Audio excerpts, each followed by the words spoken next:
दोस्तों झूलेलाल। अॼु जो मौज़ू आहे ख़ुदकशी। जॾहिं माण्हू मायूस थींदो आहे, नाव में थींदो आहे ऐं ॿी का बि वाह न ॾिसी इहो अमल कंदो आहे ऐं पंहिंजो अंत आणींदो आहे। जी त इहो मशहूरु आहे त माण्हू गुरबत जे करे ख़ुदकशी कनि था, पर ईअं बि कोन्हे त रुॻो हिन जो कारण गुरबत हुजे। ॿ ॾींहं अॻु मूं ख़बर ॿुधी हिंदुस्तान जे मशहूरु अदाकार सुशांत सिंह ख़ुदकशी करे छॾी। मूंखे हुनजी ख़ुदकशी जो दुख बि थियो ऐं हैरानगी बि थी त हेॾो मशहूरु कामयाबु अदाकार ऐं एॾी आलीशान ज़िंदगी गुज़ारींदड़ माण्हू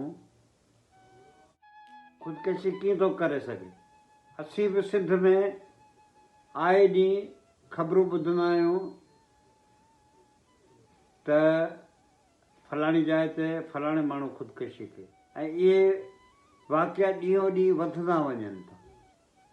हुनजो सबबु रुॻो गुरबत बि कोन्हे, पर हुनजा कई ॿिया बि कारण थी सघनि था। अहिड़ा वाक़िया असांजे माशरे ते हिकु सवालिया निशान आहिनि। हिन अमल जा केतिरा ई कारण आहिनि। दिमाग़ी बीमारी,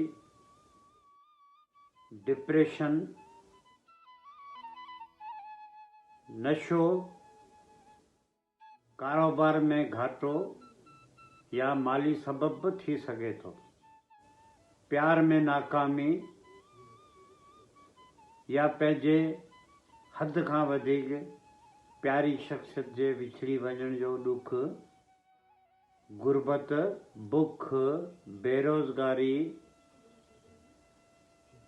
ऐं समाजी अणबराबरी बि सबबु थी सघे थो। जंहिं माशरे में इंसाफ़ न मिलंदो उन जो बि कारण थी सघे थो। ख़तरनाक बीमारी, आफ़त,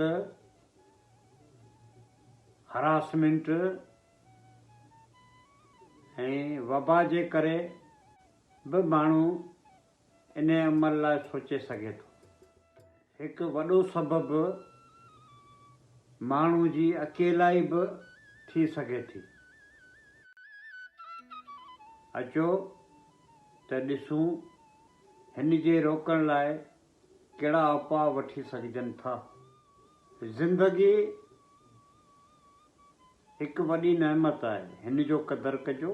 हिकु ॻाल्हि आऊं पाड़े वारनि खे, दोस्तनि खे, अज़ीज़नि खे इहो चवंदुसि ऐं अर्ज़ु कंदुसि त पंहिंजे ओसे पासे में पंहिंजे जो ख़्यालु कजो।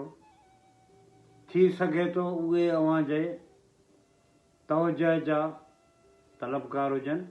गवर्नमेंट खे खपे त पंहिंजो हेल्थ सिस्टम सही करे, जेके बि नशे जूं शयूं आहिनि हुनखे रेगुलाइज़ करे ऐं कम्यूनिटी सेंटर खोले जंहिंमें माहिर रखजनि जेके काउंसलिंग कनि ऐं हुननि खे मशवरा ॾियनि